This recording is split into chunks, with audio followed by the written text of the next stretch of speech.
Então, bom dia a todos. Queria agradecer a presença de vocês, pedir desculpa pelo atraso no início, né? Na verdade, está começando no horário, que alguns entenderam que se iniciava às 8. Queria agradecer muito, primeiro ao professor Ricardo Wenzel, que é o segundo palestrante de hoje, da nossa aula aberta do curso, que sugeriu o nome da professora Joana, e a gente tem muito prazer de recebê-la aqui virtualmente. E tudo isso graças ao coordenador do curso, professor Fabrício, que convidou para a gente ministrar essa aula para vocês, de transtorno do espectro autista. E como é um assunto que exige uma interação multi-interprofissional, a gente não poderia, eu como cirurgiã, dentista, odontopediatra, não poderia passar para vocês esse assunto sozinho. Então, é muito importante mostrar que até no aprendizado, assim como no tratamento dos portadores desse transtorno, é importante essa interação. Então, agradeço, Fabrício, pela abertura. A Mary, que também organizou essa palestra, fez um folder bem bonito de divulgação, fez a arte, criou tudo para que isso acontecesse. Eu vou apresentar a Joana e depois, na hora que o Ricardo for fazer a palestra, eu apresento o seu currículo, pode ser? Pode. Tá. Joana Portolesi é doutoranda do Programa de Psiquiatria do Hospital das Clínicas da Faculdade de Medicina da USP, São Paulo, neuropsicóloga clínica e coordenadora do Programa de Diagnóstico do Transtorno do Espectro Autista do Instituto de Psiquiatria do Hospital das Clínicas da Faculdade de Medicina da USP. Então, Joana, mais uma vez agradeço muito sua participação e fica à vontade para fazer a sua apresentação. Obrigada, doutora Andiara. Bom, primeiro vou colocando aqui em modo apresentação. Queria agradecer a oportunidade, né, de estar aí no curso, especialização aí com os alunos. Queria agradecer ao Fabrício, à Andiara, ao professor Ricardo, aí pelo convite. Então, eu trouxe aí o assunto, né, proposto por vocês, aí do transtorno do espectro do autismo. Já trabalho com autismo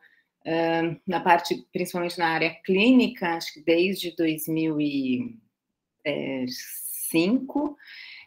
Enfim, e eu acho que meu contato com o autismo foi muito a partir da avaliação neuropsicológica, pensando na avaliação cognitiva, qual seria aí o funcionamento, pensando nas perspectivas aí para essas crianças e para as famílias. Então, eu trouxe para vocês, vou abordar, então, o diagnóstico, né, as avaliações multidisciplinares nesse diagnóstico, para a gente pensar aí nessas trajetórias e nos desafios, não só dos nossos pacientes, mas também das famílias, né, ao longo da vida. Então, acho que, né, muitos de nós ouvimos falar, né, no último estudo de prevalência, que saiu agora no mês passado. Enfim, aí o autismo, a cada 36. Acho que é interessante, assim, discutir esse aumento, né, da prevalência, mas o mais importante desses estudos é trazer para a gente que, assim, para a gente pensar e mapear as necessidades dos indivíduos, né, dos autistas e das suas famílias aí ao longo do desenvolvimento. Esse último estudo de prevalência trouxe algumas informações interessantes para a gente, não só esse número, mas também o porquê, né? Ou seja, o acesso, né, da minoria para os serviços, né, de saúde, para os serviços diagnósticos.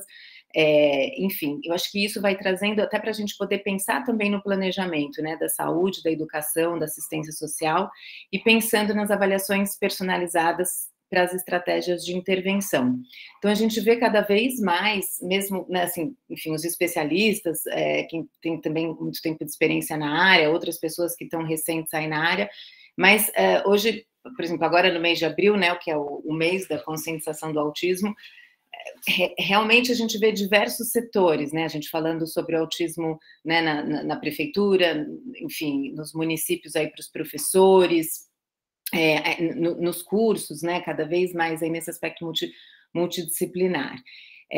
Então, pensando, né, especificamente no autismo, né, então o core diagnóstico, né, o que a gente fala assim nessa díade, ou seja, a gente tem um critério A e um critério B, que é o core do diagnóstico para o autismo, e o que isso se caracteriza, né, por um prejuízo da interação e da comunicação social, né, então a gente vê todo esse um prejuízo na reciprocidade socioemocional, na comunicação, nessa troca da interação, e como um critério B, a presença de comportamentos restritos e estereotipados, né, então que a gente vê muitas vezes como fala em movimentos repetitivos,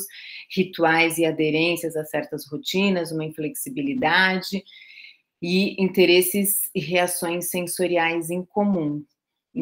Isso, acho que é interessante porque a gente pensa assim, tá, esse é o core, né, do diagnóstico, pensando nesses prejuízos, enfim,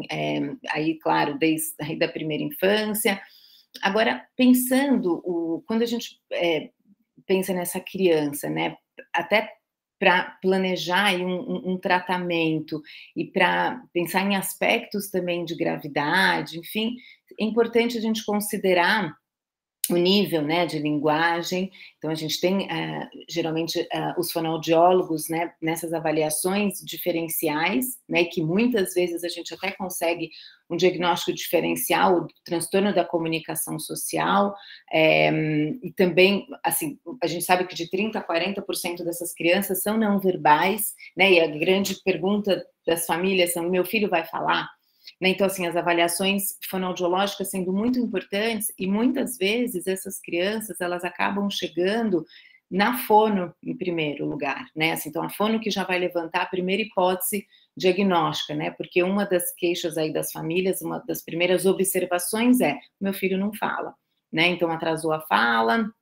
E sempre essas questões de quando a gente já começa a observar no bebezinho, então já tem alguns estudos, né, de identificação precoce no autismo, e as questões motoras, né, fixações, movimentos mais restritos e repetitivos, são muito importantes para a gente pensar no diagnóstico precoce. Então, eu acredito sim que futuramente a gente vai ter aí como um dos especificadores, que eu vou falar um pouquinho dele, também as questões motoras, né, e sensoriais.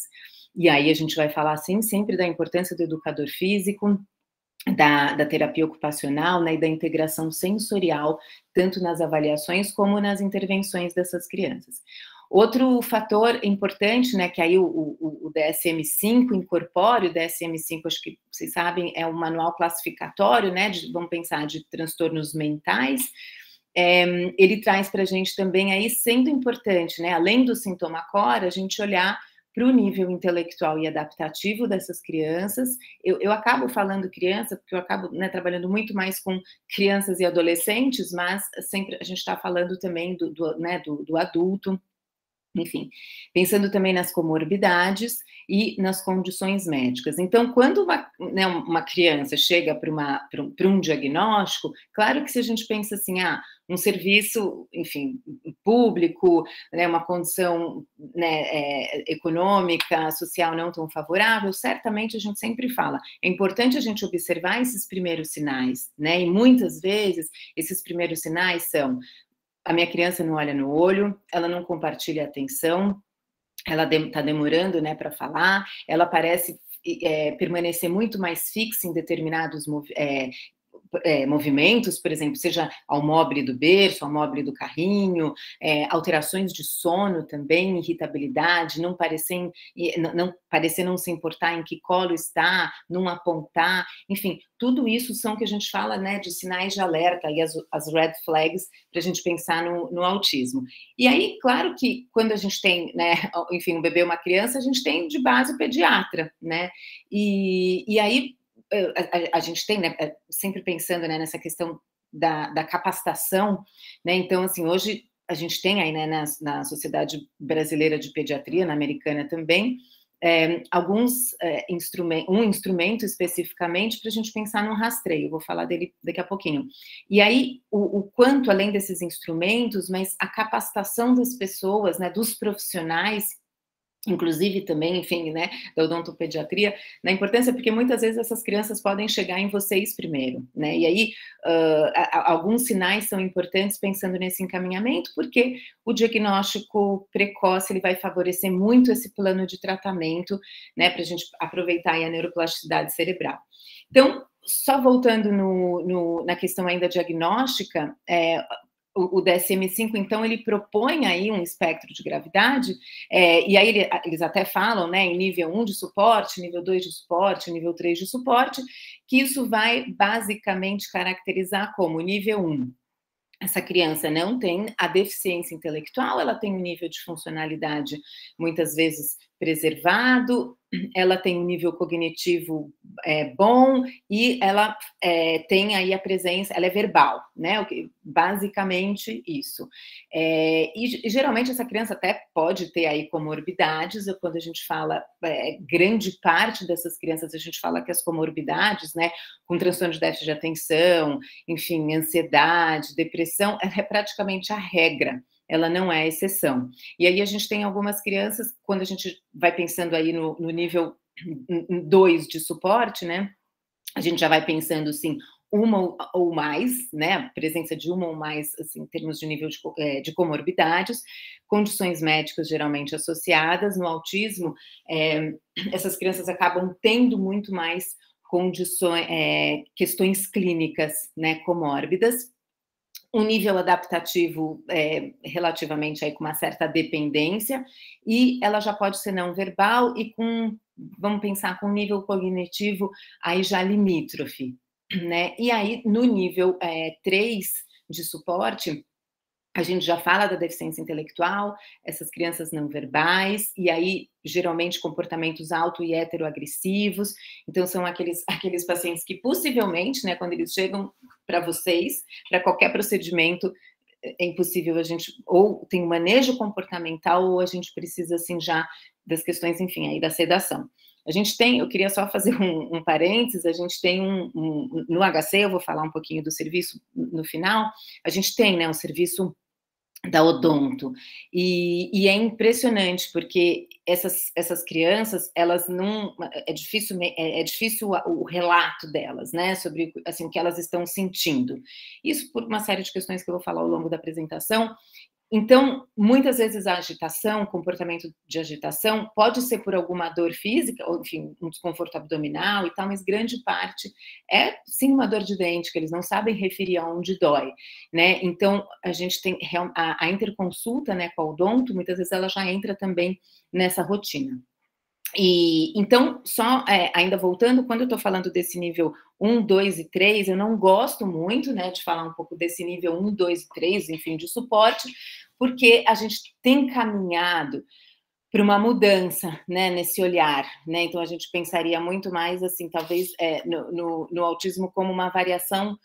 né, assim, de pontos aí no espaço, pensando nas particularidades desse indivíduo, né, ou seja, eu posso ter uma criança que ela pode não ser verbal, mas ela pode ter um nível intelectual preservado, ela pode ter um melhor nível de funcionalidade, e não necessariamente existem regras, né? Apesar que sim, na literatura vem cada vez mais esse desafio de estudar, né, os subgrupos, essa homogeneidade, para a gente pensar também entender cada vez mais o funcionamento,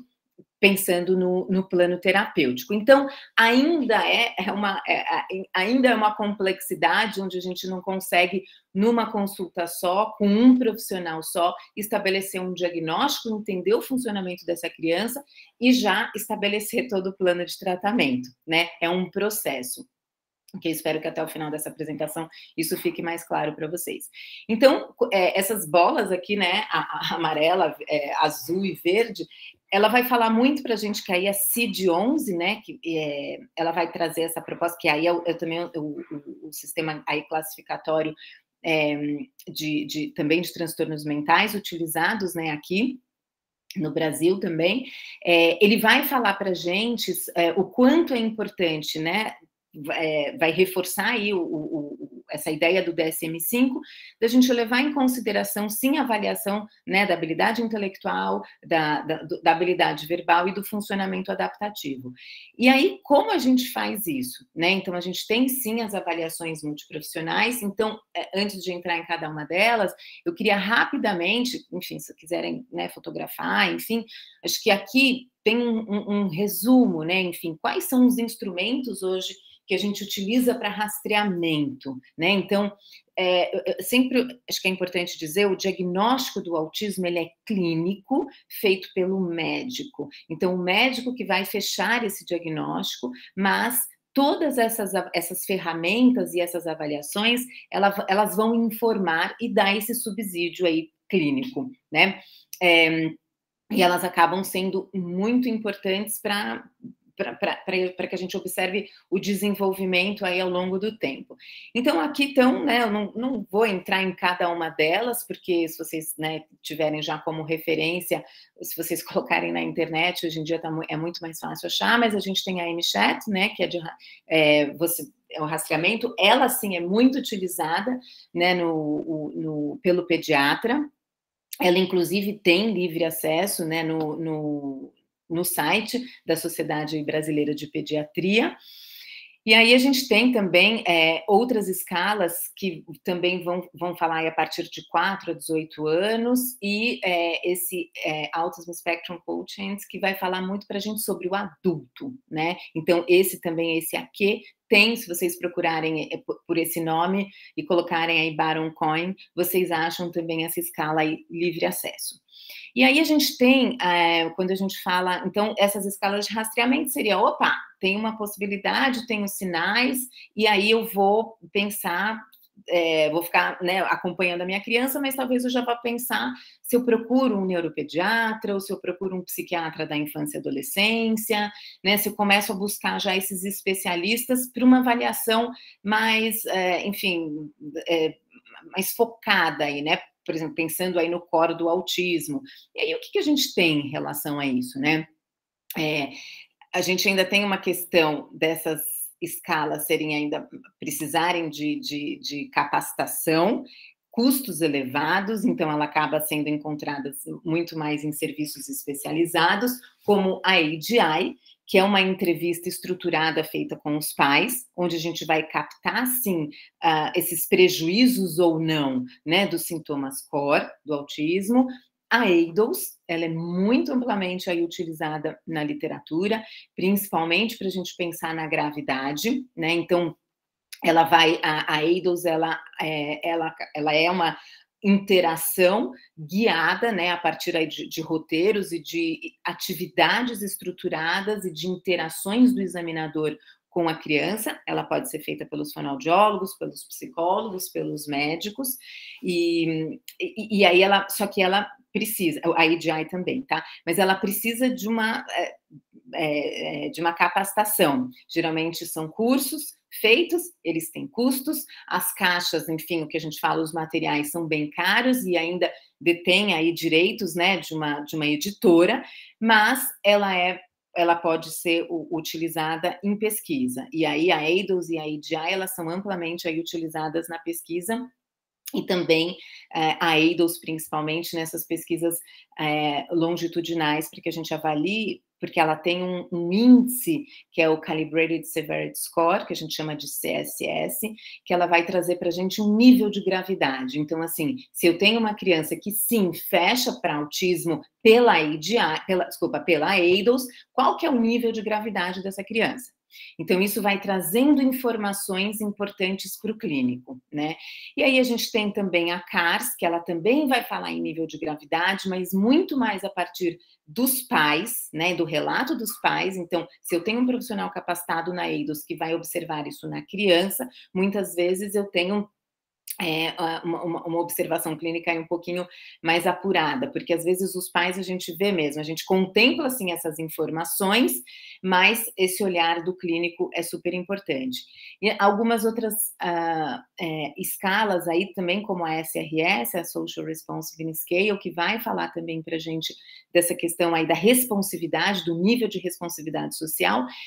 e essa ASBQ também feito aí para os adultos. Então, só para resumir um pouquinho, esses instrumentos, né, da avaliação diagnóstica, eles vão informar aí sobre, né, a possibilidade diagnóstica, mas quem fecha esse diagnóstico é o clínico, né, e geralmente não, é o médico, né, que vai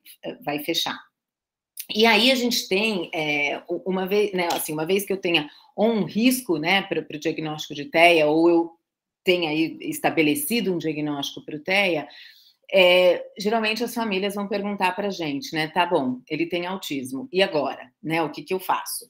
Então, certamente a gente sabe o que a gente tem de evidência, né, o que a gente tem aí baseado em evidência, são as intervenções comportamentais, né, e aí as intervenções comportamentais que muitos de vocês já devem ter ouvido falar, o ABA, né, o Applied Behavior Analysis,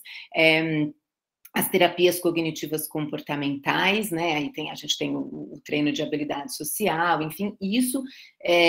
pensando cada vez mais na intervenção naturalista, né? Ou seja, que a gente fala na capacitação e no treinamento parental, ou seja, com os pais, com a família, envolvendo o ambiente, né, natural, ou seja, da criança. Que todos esses requisitos, esses pré-requisitos que a criança vai aprendendo, que isso seja ensinado para os pais, para que isso possa ser generalizado para os diversos ambientes dessa criança. E para a gente pensar nesse plano, né, de terapia, o quanto é importante, aí sim, voltando, né, naquelas bolinhas coloridas, naqueles especificadores, né, propostos aí tanto pelo DSM-5 quanto pela CID-11, avaliar o nível cognitivo, né, enfim, a gente vai ter aí o famoso, né, QI, mas o QI ele vai ser uma notinha, mas o quanto é importante a gente pensar, né, em termos se essa criança tem comorbidades, por exemplo, atencionais,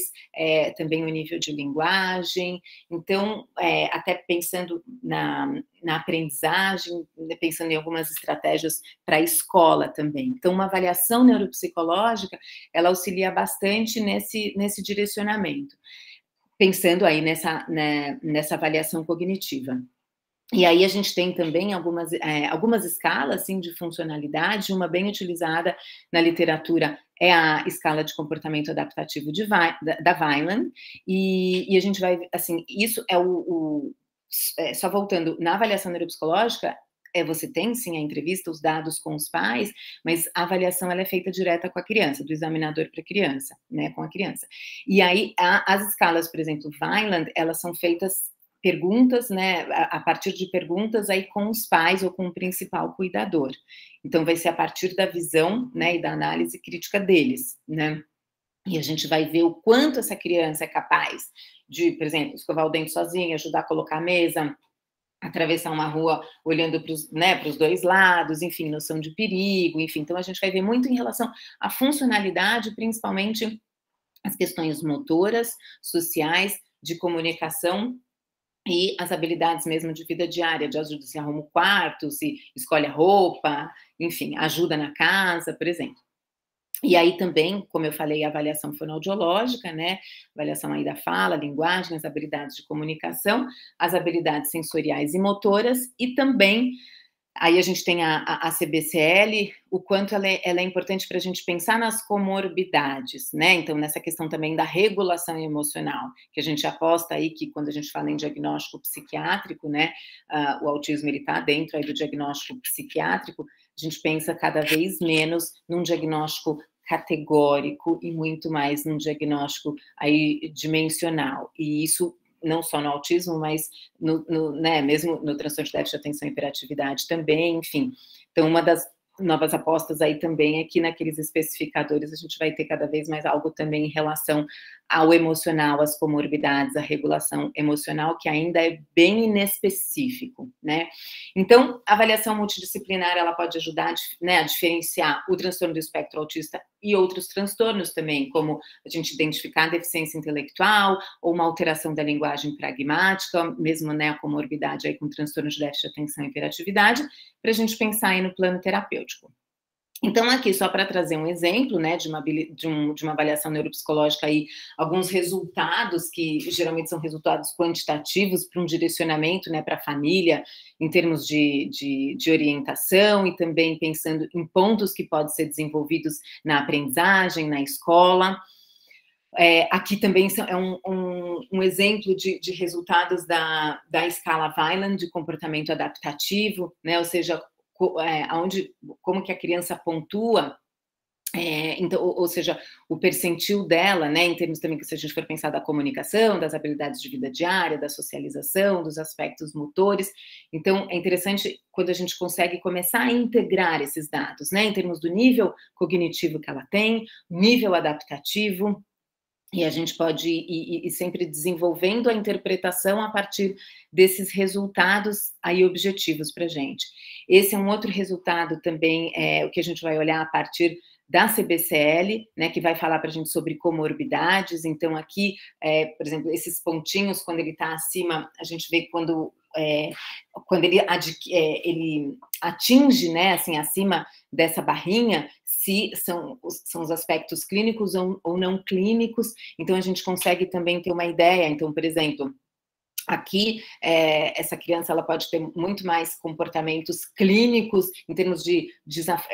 comportamentos desafiadores, de quebras de regra, enfim. Então, esses instrumentos, eles vão dando direcionamentos para a gente pensar em comportamentos, vamos pensar assim, mais problemáticos, ou seja, o que a gente precisa trabalhar e desenvolver com essa criança, e muitas vezes também para esse médico pensar nas comorbidades e quando a gente vai pensar no uso medicamentoso, né? E aí, além, né, dessas avaliações, a gente faz o eye tracking, né, e o Ricardo conhece bem, enfim, então a gente tem, aqui eu trouxe um exemplo para vocês do que a criança, de uma atividade que a criança faz. Então, ela vai estar na frente do computador, onde tem, né, esse infravermelho que vai fazer aí essa captura, né, da pupila, e aí a gente vai conseguir rastrear para onde essa criança está olhando, né? A partir aí desse rastreamento ocular, a gente consegue ver um pouquinho do que a criança ela está absorvendo aí das informações. Tem muitos estudos, isso está bem documentado na literatura, do quanto essas crianças têm uma percepção sensorial e visual diferente, né? Então, o quanto e automaticamente, se eu tenho essas percepções, né, sensoriais diferentes, certamente isso eu já vou ter ainda mais, vamos pensar, mais problemas atencionais, eu vou ter mais prejuízos sociais, ou possivelmente vou ter mais questões aí de aprendizagem. Então, a partir do momento que eu detecto isso o mais precoce possível, eu consigo, né, pensar nos tratamentos e nas intervenções. E o eye tracking hoje ele é um instrumento bem utilizado, né, não para diagnóstico, mas a gente cada vez mais vem tentando aí compreender, né, inclusive no nosso ambulatório, que eu vou falar dele um pouquinho mais para frente, a gente fez um estudo, né, aí feito subsidiado, assim, pelo governo, né, enfim, ganhamos aí um edital aí pelo PRONAS, que é o Programa Nacional de Apoio à Atenção da Saúde da Pessoa com Deficiência, para desenvolver aí o classificador de diagnóstico usando técnicas computacionais de aprendizado de máquina. Claro que isso é um processo, muitas vezes são muitos estudos, né, para a gente chegar em um produto final, mas a ideia, né, desse estudo e desse projeto é que a partir, né, de instrumentos como esse do eye tracking, a gente consiga calcular aí uma probabilidade dessa criança preencher aí um critério diagnóstico para autismo ou não, pensando principalmente nessas áreas e né, em regiões menos favorecidas, que nunca vão poder ter acesso a todas essas avaliações. A gente sabe que mesmo em São Paulo, enfim, eu vou trazer alguns dados, também é muito difícil esse acesso. E aí, assim, pensando um pouquinho, né, nessa questão do impacto para os desfechos, né, então se a gente pensar hoje, né, cada vez mais a gente vem estudando, né, a questão do adulto, vem se falando muito, né, dos desafios da vida adulta, né, no autismo, e os estudos muito também relacionados a desfechos, né, dos adultos, o que vai ser importante para que esses adultos tenham autonomia, independência, participação na comunidade, a felicidade e o bem-estar, né, e o quanto dessas avaliações, né, que eu trouxe para vocês, elas vêm sido, sim, utilizadas pensando, né, nesse caminho aí até a idade adulta. Então, quanto antes, e aí, claro que aqui são alguns exemplos, mas assim, do que observar, né, assim, aos 2 anos e já podendo ser avaliado, né, pela fonoaudióloga, enfim, pelas avaliações também da avaliação neuropsicológica, a EIDOS aí aos 3 anos, pensando, né, nesse core aí de gravidade para ser acompanhado ao longo da vida. As habilidades adaptativas a partir da Vineland, né, o coeficiente de inteligência, enfim, e esse funcionamento cognitivo aí pelas avaliações neuropsicológicas, e o acompanhamento das habilidades adaptativas, né, ou seja, o quanto esses estudos aí longitudinais, eles vão mostrando, claro, né, que tem alguns estudos já bem documentados, mostrando, né, que quanto melhor o meu QI, melhor, né, o meu funcionamento cognitivo, melhor o meu funcionamento adaptativo, quanto, né, menor, vamos pensar em termos de gravidade dos sintomas de TEA, eu vou ter uma melhor autonomia, independência. Então, isso sim está muito bem já documentado, mas de uma maneira, né, ainda geral, só que a gente tem que entender esses caminhos, né? Até porque, se a gente for pensar no desenvolvimento, ou seja, até os 6 anos de idade, a gente tem, pensando na criança, né, o quanto a família é super importante, né, no acompanhamento, na presença, né, na participação, e a escola e a comunidade entrando, né, aos pouquinhos aí na vida dessa criança, entre 6 a 11 anos de idade, onde a escola, né, ou seja, a comunidade, ela está ali 50% vamos pensar com a família, porque essa criança muitas vezes está metade do tempo com a família, metade do tempo com a escola, na escola, e aí na adolescência, onde a escola e a comunidade acaba ganhando um espaço maior na vida, né, aí do desenvolvimento, mas na questão do autismo, o que a gente vê, né, porque aí, se a gente for pensar aí no desenvolvimento típico, a comunidade vai ganhando cada vez mais espaço, né, e esse adulto vai tendo uma autonomia, uma independência. E no autismo não é bem assim, né? A família, ela continua tendo um papel super importante junto com a comunidade, né? Então, o que acontece? A gente vê que o quanto é importante trabalhar essa comunidade, porque, enfim, políticas públicas, inclusão escolar, isso vai ser fundamental para o desenvolvimento desse indivíduo, né? Porque a família, ela não consegue mais dar conta de tudo quando ela consegue ali até os 6 anos. Então, a participação da comunidade é muito importante. Então, capacitação, enfim, projetos, né, enfim, de pesquisa e tudo, a questão estigma, enfim, a conscientização e a capacitação, ela é importantíssima, né, no acesso aí da população ao conhecimento sobre o autismo. E aí a gente tem, né, aqui vem sendo um trabalho, né, que, enfim, no meu doutorado a gente começa aí a desenvolver, né, o professor Ricardo Vencio é meu orientador, então a gente pensando aí cada vez mais nesses desafios, né, de pensar nessa gravidade, né, onde a gente vê aí esses pacientes, né, alguns ficam mais graves, outros menos graves, mas entender o que faz com que alguns fiquem menos graves, outros mais graves, o que mudou em termos dessa trajetória, pensando nessas avaliações específicas, né? Então, aqui só um exemplo rápido do que a gente pensa hoje, né, o caminho, né, da pesquisa. E isso não só sendo importante, assim, uma vez estabelecido o diagnóstico, né, mas para a gente pensar no que a gente vai investir em termos de plano de tratamento, mas também para a gente entender as diferentes fases dessa criança, porque esse estudo ele mostra também, assim, o quanto no momento, né, da entrada na escola, eu posso ter uma criança que até os 6 anos, que eu posso ter fechado um diagnóstico ali com 1 ano de idade, 1 ano e meio, 2 anos, e ela vai muito bem obrigada, né, no desenvolvimento com a fono, adquirindo as atividades, a independência, a autonomia ali nas AVDs, está com uma boa regulação emocional, mas aí em algum momento ela acaba tendo um platô e começa, muitas famílias falam, regredir. Não é bem regredir, ela começa a ter outras demandas, e aí o quanto, muitas vezes, a gente já consegue antecipar para que a gente possa pensar, então, no treino de habilidade social, na generalização, na abstração, porque ela vai aí ter algumas demandas aí, claro, né, externas aí da comunidade, da escola. Então, e nas meninas, né, acho que trazendo esses dados aí, esses estudos também aí ao longo do tempo, as meninas, elas são diagnosticadas 1 ano e meio mais tarde do que os meninos, então, enquanto as meninas estão sendo diagnosticadas aí com 6 anos e 9 meses, os meninos estão sendo diagnosticados com 5 anos e meio, aproximadamente. E esses estudos, né, de trajetórias, por exemplo, muitos deles feitos com a CBCL, né, também, eles relatam que os meninos têm mais comportamentos restritos e repetitivos mais severos, aqui também vendo pela ADLS, vendo por uma outra escala, que é esse eu não trouxe para vocês, que é o Repetitive Restricted Behavior, que a gente chama de RRB, né, e então, como esses instrumentos, aí essas avaliações ao longo do tempo, elas vão dando essas informações até para a gente estabelecer o nosso conhecimento clínico, até para orientação das famílias, né, e as meninas, a gente vendo muito mais compulsão e insistência mesmice, e aí taxas de comorbidades mais altas aí do que os meninos,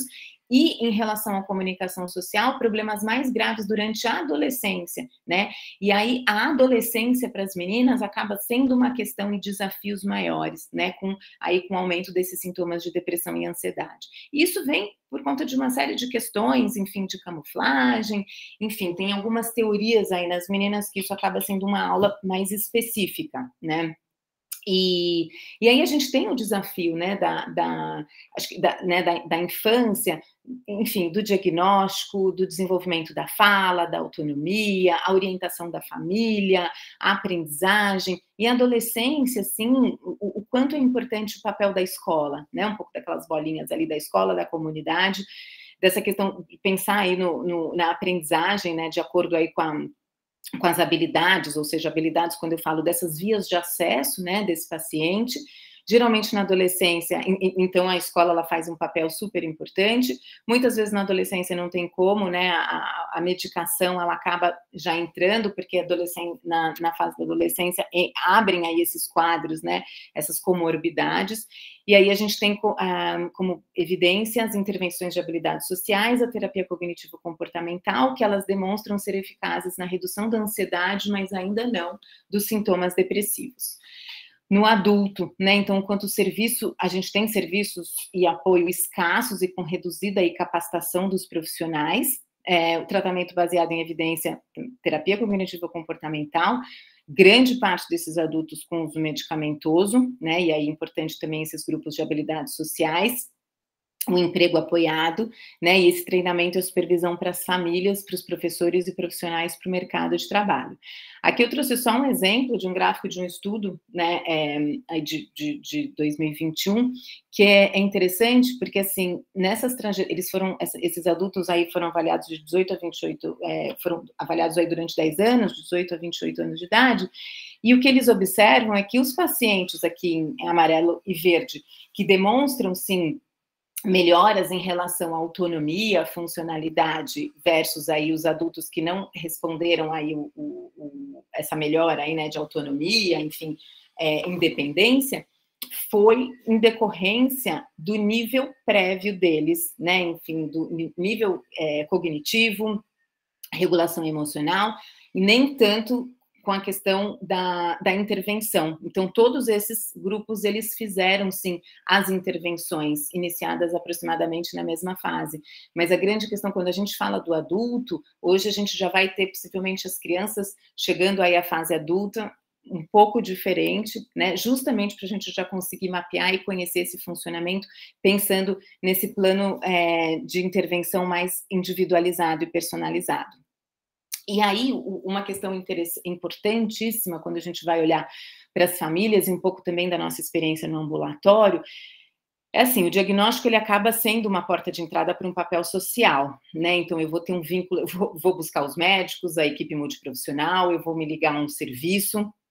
e isso também faz com que eu tenha vínculos com determinadas, né, com vínculos na comunidade, né, e então eu acabo tendo, né, uma identidade a partir do serviço. Então, o nosso ambulatório, eu vou falar dele ainda no final, mas é assim, a gente atende também adultos. Esses adultos, grande parte, quer dizer, todos eles. Então, tem as comorbidades, né? Estão fazendo aí o uso medicamentoso, mas tem sido, como nós somos um serviço da infância e adolescência, quando a gente tentou fazer um encaminhamento para a rede desses adultos, a gente não conseguiu, porque essas famílias têm um vínculo com o HC, com o Protea, né, que é o nome do ambulatório. E isso é uma identidade para eles, né? Então, a gente está, né, fazendo um braço, né, do ambulatório adulto, mas o quanto é importante a gente conhecer, porque isso é importante para as famílias, né? Esse vínculo, né, porque é isso, o envolvimento com serviços, com sistemas de serviços, né, o apoio, a educação, a orientação é super importante também no apoio para essas famílias e também da aprendizagem aí com esses adultos, né. Então, e aí a gente tem pouquíssimos serviços e pouquíssimas estruturas. Então, em 2006, isso está publicado. Em 2016, a gente fez um levantamento das instituições, onde a gente viu aí 650 serviços, né, aí atendendo o autismo, grande parte, claro, em São Paulo, no Rio Grande do Sul, Rio de Janeiro e Minas, né, grande parte aí sendo atendidos, né, nas associações de pais, ainda poucos nos centros de atendimento psicossociais, que é o matriciamento, né, quando eu tenho uma criança com diagnóstico de autismo, ela vai para o CAPSI, para esse centro de atendimento psicossocial. E o público-alvo, geralmente as crianças, adolescentes e os adultos sendo atendidos juntos em tratamento multiprofissional, ou seja, não baseado em evidência. Acredito sim que esse cenário tem, né, mudado, e isso graças a, né, ao maior índice, enfim, de publicações, de conhecimento, de capacitação dos profissionais e também da conscientização da população em relação ao autismo. Então, quando a gente pensa, né, no diagnóstico de autismo aí que afeta toda a família, a gente tem aí estudos mostrando que os pais das crianças com autismo têm níveis mais altos de estresse e depressão, e aí os fatores que contribuem, né, para esses altos níveis de estresse e depressão é o reduzido apoio, enfim, aí as comorbidades, principalmente, né, nas crianças que têm as comorbidades, problemas comportamentais, e aí a necessidade de cuidados, né, ou seja, o estresse, enfim, desses pais buscando sempre os cuidados, muitas vezes os gastos são, né, enfim, exorbitantes, e geralmente esses pais não conseguindo trabalhar as horas, né, como uma família que tem uma criança típica, então o apoio a essa criança é um tempo, demanda muito mais desses pais, né, e aí, assim, problemas com a escola, baixa satisfação com os profissionais de saúde, preocupação com o futuro dos seus filhos, né, então, e também a preocupação dos pais em relação à aceitação pela sociedade ou por outros membros da família, e aí a preocupação com o desenvolvimento e cuidados de longo prazo, e isso também gerando um sentimento de isolamento e o efeito sobre os irmãos. Vou falar sobre os irmãos daqui a pouquinho. E ainda, além disso, todo esse desafio, né, para as famílias, a gente tem aí, né, a pandemia que afetou, né, claro, todos nós, e a gente fez um estudo, né, colaborativo que foi publicado agora no começo, foi em março, possivelmente, foi março, abril, que ele foi publicado e foi feito em 11 universidades, e o nosso ambulatório Protea participou aí também da avaliação, e né, os nossos pacientes também estão aí nessas análises, e aqui a gente encontrou, assim, a ideia foi pensar, né, no acesso aos serviços, ou seja, nos pacientes e nas famílias que perderam, né, o acesso aos serviços, ou seja, a rotina, né, de intervenção. Então, esse estudo ele mostrou 4 subgrupos, um grupo que teve uma piora significativa, então todos esses grupos eles tiveram as perdas, né, dos serviços, mas teve um grupo que tem uma piora generalizada dos sintomas, aí contribuindo, né, para uma gravidade maior, enfim, de aspectos clínicos, enfim. E outros 3 grupos que ficaram aí com essa questão clínica relativamente estável, e o que diferenciou nesses grupos, um foi uma maior regulação emocional dos pais, o outro foi a questão também de uma melhora da funcionalidade dessa criança, né, e outros foram outros acessos, né, a grupos, né, mesmo online, de apoio desses pais. Então, se a gente for pensar assim, que esses pais tem essas questões, né, dos receios e tal, e ainda passando por aspectos, né, aí vulneráveis, ficam ainda mais fragilizados, e o quanto isso acaba, né, sendo importante, inclusive, né, para uma visibilidade, sim, né, dos transtornos mentais de uma maneira geral, né, então a pandemia, ela coloca a saúde mental aí como primeiro plano, né, e cada vez mais, principalmente depois da Covid, então abordar o estigma e a discriminação na saúde mental, isso acaba sendo super importante, e no autismo é, assim, fundamental, né, então quando a gente fala aí de estigma, ele leva, assim, à exclusão social nas escolas, tanto na participação dos esportes, na participação na comunidade, no isolamento, na interrupção acadêmica e no desemprego, e isso reduz a busca por ajuda e uso de serviços de saúde também no autismo. Então, esse tema hoje vem sendo muito trabalhado, né, na psiquiatria e principalmente na conscientização da população aí sobre os transtornos mentais, inclusive o autismo. E aí, pensando, né, só voltando na família, no excessivo custo, né, no tratamento, enfim, redução de horas de trabalho, faltas no trabalho, mudança de emprego, interrupção total do trabalho, licenças, enfim, as experiências de estresse crônico, riscos de problemas de saúde mental e qualidade de vida. As irmãs, né, os estudos mostram assim, que as irmãs mais envolvidas no cuidado do irmão adulto com TEA, à medida aí, né, do envelhecimento deles. Os adultos geralmente continuam a viver em casa, tendo ou num desemprego ou num subemprego, e aqui a gente, que não foi publicado, mas aqui a gente enviou alguns questionários, isso foi em 2018, e 78%, né, desses adultos, né, claro que a gente obteve a resposta, eles estão em casa, né, aí dependentes da família, né, apesar de ter passado aí, né, pelo ensino, né, e ter concluído um ensino médio. E aí a gente tem a questão, né, da escassez de serviços associados, né, ao prejuízo da saúde mental e para os cuidadores, para as famílias, né, e aí acaba gerando e levando, muitas vezes, alguns casos, à institucionalização. Então, os irmãos, né, sendo bem estudado aí esses estressores ambientais, maior níveis de comportamentos internalizantes e externalizantes, problemas sociais, comportamentais, sentimentos de culpa e constrangimento, né, então tem o estigma, né, do irmão ligado aí às deficiências, né, então os amigos desses irmãos, né, o autismo pode afetar a perspectiva de casamento dos irmãos, mas tem alguns irmãos que têm uma resposta muito positiva em relação à empatia, resiliência, maturidade e autoconfiança, e levando, inclusive, a informação para esses amigos, né, ampliando aí esse conhecimento sobre o autismo. E aí o fator de proteção levantado aí da literatura, quanto à organização sobre o futuro, né, a compreensão do autismo, o tempo desses irmãos sozinhos com os pais também, o apoio a ambientes inclusivos e a chance de se relacionar também com os outros irmãos, com os primos, enfim. E os avós, né, alguns estudos mostrando assim que esses avós são importantíssimos porque eles observam os sinais muitas vezes antes até do que os pais, e aí eles incentivam a investigação. Frequência aí de interação com o avô pode resultar em um diagnóstico mais precoce, e aí tem um estudo com 1.870 avós que indicou que a maioria teve um papel no diagnóstico e no tratamento aí do autismo do neto. Então, a família, aí, em termos de fatores positivos, né, o apoio familiar, o bem-estar entre os irmãos, a convivência, cuidado com o cuidador, né, e aí esses serviços complementares e de descanso também para a família têm sido associados a menor estresse do cuidador, menor taxa de depressão, diminuição da sobrecarga e melhora na saúde mental. Então, tem muitos programas aí de incentivos de promoção de saúde, aí alguns relatando para as mães, né. E aí, só para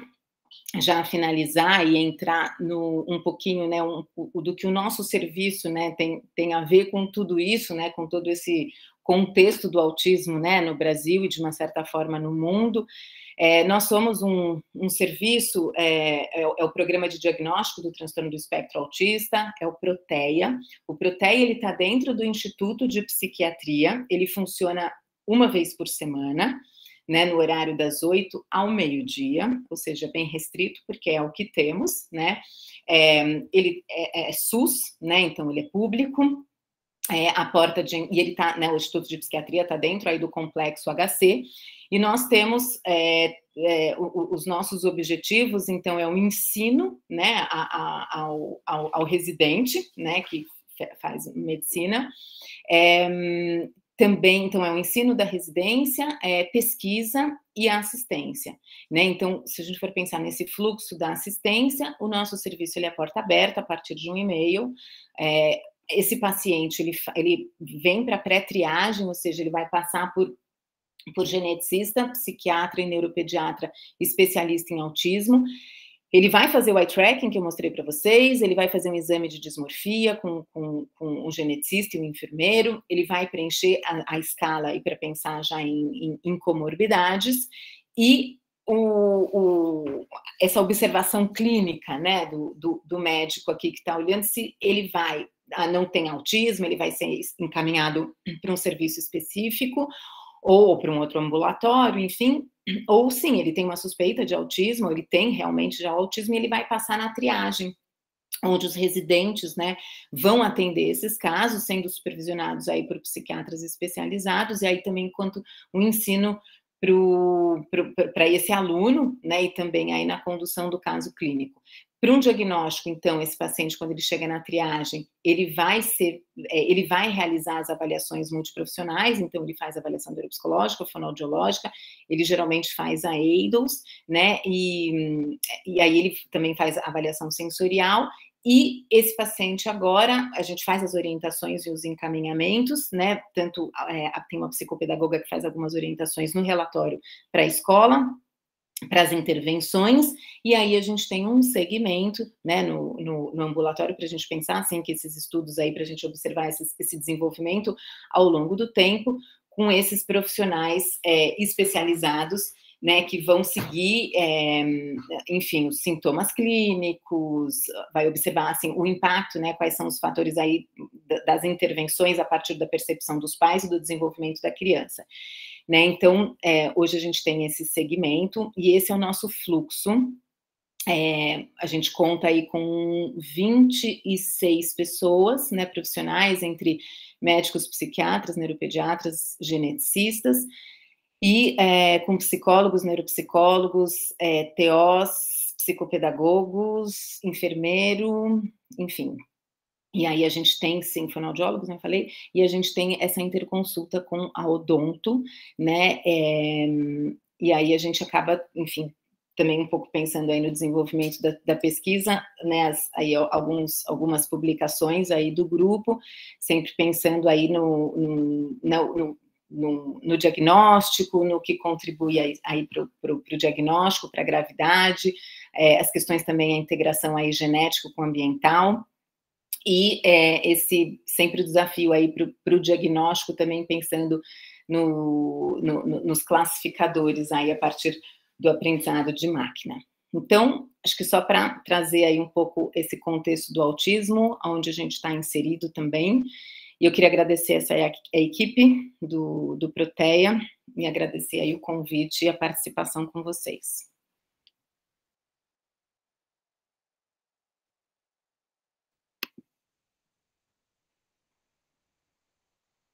Acho que agora